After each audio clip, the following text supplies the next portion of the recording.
Ya, mulainya besok kita agak sorean lah, sekitar jam 3 jam 4. Semoga ada hujan. Oke. Ah, silakan Pak.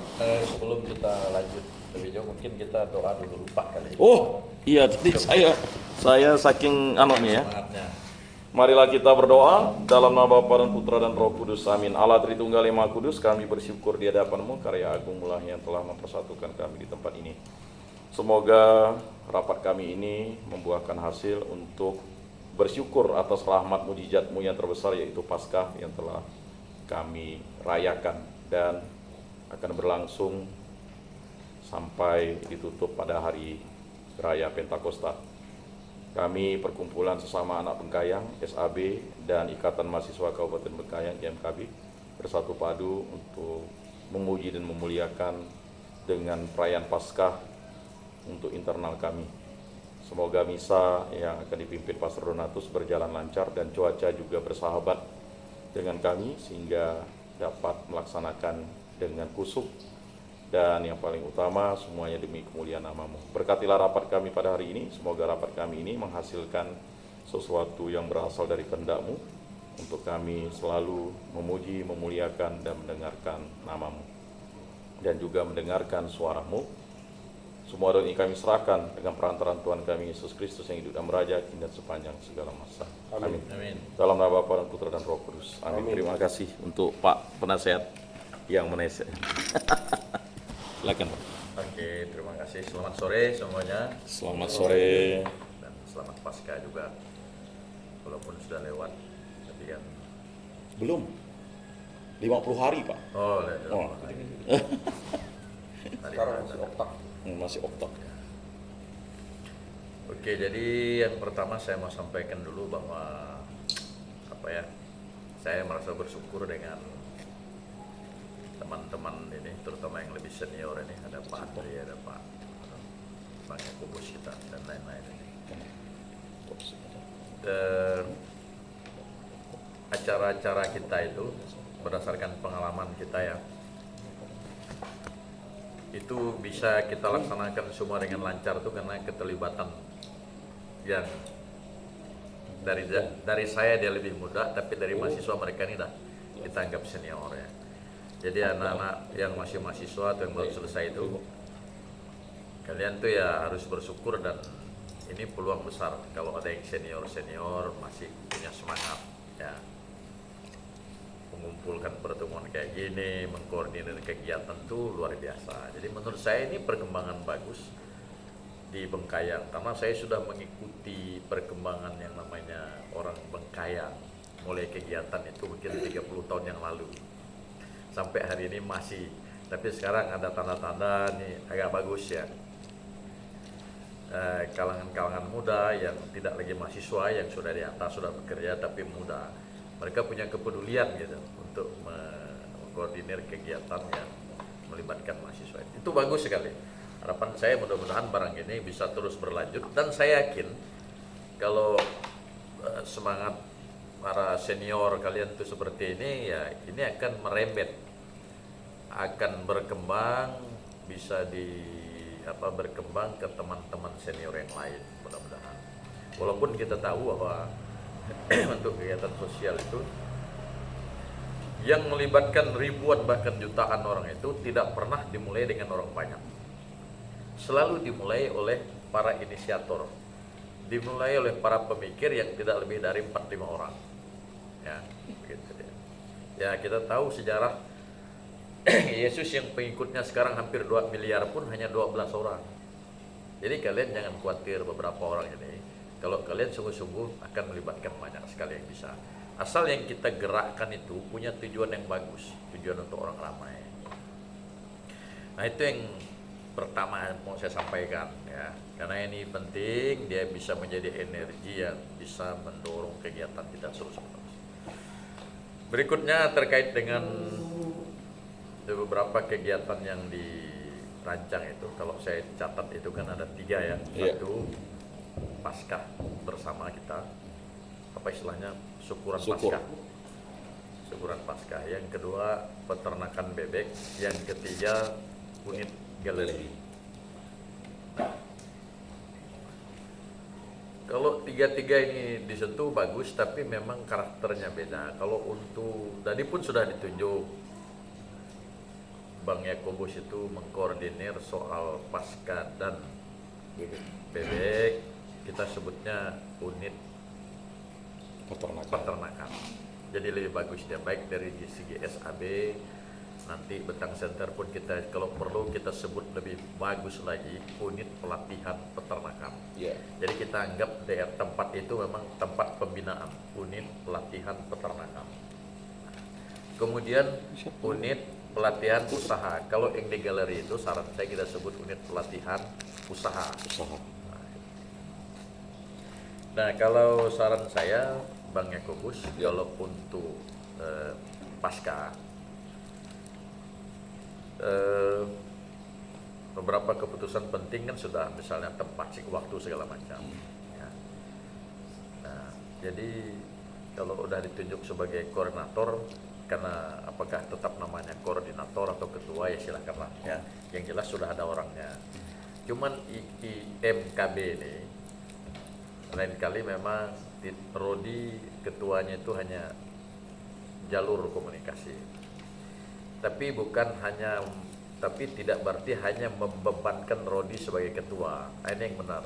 Jadi Rodi pastilah komunikasi Bang Yakobus ke Rodi itu melalui Rodinya. Tapi Rodi harus melibatkan teman-teman KMKB-nya supaya semua terlibat ya. Nah, kalau soal pasca mungkin tidak ada yang terlalu prinsip yang mau saya sampaikan, itu silakanlah ya. Mengenai kita sudah bisa melaksanakan yang besar. Yang besar sudah pernah kita laksanakan, Natal. Apalagi yang ini yang cenderung lebih kecil, kan lebih mudah. Tapi jangan dianggap enteng karena lokasi kita tuh kan agak khas. Ya. Nah, Jender sudah pasti siap membantu di sana. Itu untuk pasca ya. Nanti dia dokumentasikan, karena itu merupakan bagian dari pembinaan kalangan muda. Isunya pembinaan kalangan muda dari Bengkayang. Lalu yang kedua, kalau dia unit pelatihan bisnis, unit pelatihan bisnis peternakan, dia tuh agak khusus nanti. Dia tidak bisa dibicarakan oleh secara dengan mahasiswa. Tapi ada pembicaraan khusus, karena begini, misalnya ya, sebagai contoh lah, yang terlibat itu saya setuju misalnya SAB, Ikatan Mahasiswa Bengkayang, pengusaha lokal, kemudian Betang Center. Di dalam bisnis, orang tidak akan terlepas dari saham. Saham itu bicara berapa yang dia kasih, bicara berapa yang dia dapat. Ya. Tapi prinsipnya, saya ingatkan kembali kepada teman-teman ya, supaya menghayati betul sejarah itu. Intinya, supaya mahasiswa tahu juga, hasil pembicaraan saya dengan tim senior, dibuatnya unit usaha itu bukan sekedar karena SAB dan para investor lokal itu ingin untung, tidak, apalagi Betang Center. Tapi prinsipnya itu ingin dibuat sebagai media untuk melakukan usaha pemberdayaan kelompok Bengkayang termasuk mahasiswa. Tapi pemberdayaan dalam bentuk yang udah modern. Contohnya kalau selama ini kan kalau kita membantu mahasiswa, saya suka kasih contoh begini. Kalau kita membantu mahasiswa dengan telur, biasanya kelompok lain kan minta sumbangan telur kemana-mana. Dapat 1000 telur baru dikasihnya ke mahasiswa. Itu artinya apa? Mereka hanya perpanjangan tangan. Mereka mencari dan membagi. Nah, kali ini teman-teman senior ini, termasuk SAB, ya, ingin membuat kegiatan. Dia tidak mencari telur, tapi mereka memelihara ayamnya. Kalau ayam nih nanti bertelur 10, 5 dia kasihkan, ikutkan ke sosial, tapi 5 untuk mereka. Ini pemikiran modern bisnis sosial kita. Jadi bisnis sosial yang tanpa ada kegiatan bisnis, dia akan mati. Tapi kalau ada kegiatan bisnisnya, sosialnya jalan, bisnisnya mereka tidak rugi. Contohlah kalau mereka nyumbang Rp1.000, kalau dapat hasil 100, 50 kasihkan ke mahasiswa, 50 ke mereka. Jadi kegiatannya bisa berlangsung terus menerus dan sosialnya juga dapat. dasarnya juga adalah supaya SAB itu punya unit kegiatan yang bisa terus-menerus berjalan, menghasilkan, tapi juga menghasilkan profit, tapi juga menghasilkan kegiatan sosial. Karena kegiatan sosial tanpa profit dia mati. Nah, oleh karena itu saya ingatkan lagi, kalau dengan begitu berarti modelnya tuh begini. Contoh lah, nanti Pak Eko bisa sebagai koordinator. Kalau ikatan mahasiswa, dia apa sumbangannya, keterlibatannya? Mungkin kita hanya pakai nama, ya nama. Dia tidak akan nyumbang uang, kan tidak mungkin. Tetapi hasilnya mereka dapat. Misalnya ketika di situ perlu tenaga 4-5 orang, mereka kita suruh kerja, kan begitu. Sehingga kalau ada, tidak semua mahasiswa mau kerja, saya tahu betul. Kalau ada mahasiswa itu yang kebetulan mau kuliah, tapi orang tuanya tidak mampu, tapi dia mau kerja, dia boleh tinggal di situ. Tapi kalau dia tidak kuliah, mau kerja, jangan tinggal di situ. Karena di MKB, SAB ini ingin menghasilkan generasi yang terdidik dan mau kerja. Begitu juga kalau dia mau kuliah tapi tidak mau kerja, tidak cocok juga tinggal di situ. Jadi kalau dia mau kuliah, tapi dia tidak punya biaya, mau kerja, dia boleh tinggal di situ. Nah itu fungsinya, jadi MKB bisa beberapa orang dimasukkan di situ. Lalu kemudian kalau SAB terlibat, kalau dia masuk juga misalnya dari total modal misalnya 1 juta, dia nyumbang 200, nanti bisa dihitung. Dari segi keuntungan dia kembali berapa. Nah kalau investor lokal jelas, nanti kan bisa dihitung. Kalau misalnya Bang Yakobus nanti nyumbang misalnya 5 juta, tiap kali jual bagaimana perhitungannya? Bang Andri nyumbang 5 juta, SAB nyumbang 5 juta atau 10 juta, 20 itu dapat mereka. Selain ada kegiatan sosialnya apa? Tidak harus dari keluar uang, itu bukan begitu. Jadi ketika misalnya peternakan bebek itu tumbuh bagus, memerlukan kerja 10 orang atau 5 orang, itulah sumbangan sosialnya tuh. Jadi anak mahasiswa bisa kerja, bisa dapat honor di situ. Mereka yang nyumbang juga harus ada kembalinya investasi mereka gitu. Ya apa nih? Sorry. Oh, nah ini Bu, nanti ya kita sedang rapat nih, nanti ya, lain kali ya. Iya, maaf. Lain kali ya. Lain kali. Oke, makasih Bu. Nah prinsip ini ya, saya mau sampaikan betul baik dengan pelaksana, pembina, para senior kalian, termasuk mahasiswa, biar kalian tahu yang namanya model kegiatan sosial sekarang. Jadi apa yang dibuat, meskipun namanya unit pelatihan peternak bebek itu tujuannya bagus, ya, dampak sosialnya bagus. Tapi mereka juga tidak menghilangkan keuntungan untuk mereka, karena kalau mereka hanya nyumbang, tidak ada yang kembali, tidak ada orang yang mau bekerja begitu. Makanya model ini sangat bagus tuh, Pak Abang Yakobus. Nah, jadi misalnya investor lokalnya 4 orang, nyumbang berapa, nanti yang pandai ngitung itu kan dah biasa. Nah kalau SAB sebagai lembaga nyumbang, dia juga dapat nanti kembalian keuntungannya. Setelah misalnya kegiatan sosialnya tidak harus ngambil uang hasil itu, tidak. Tapi dengan misalnya mampu, kalau mereka tinggal 5 orang situ, kan lumayan. Bukan dengan kasih uang langsung, tapi ketika menjual hasil bebek, berapa keuntungan mereka di honor situ. Mereka bisa makan di situ, mereka tidak mengurangi biaya keluar mereka, kan sudah bagus. Tempat tinggal mereka bisa di situ. Ya tentu kegiatan ini tidak bisa langsung 20-30 orang. Jangan bermimpi, kegiatan yang kita bikin, yang kita atur terus selalu bertahap.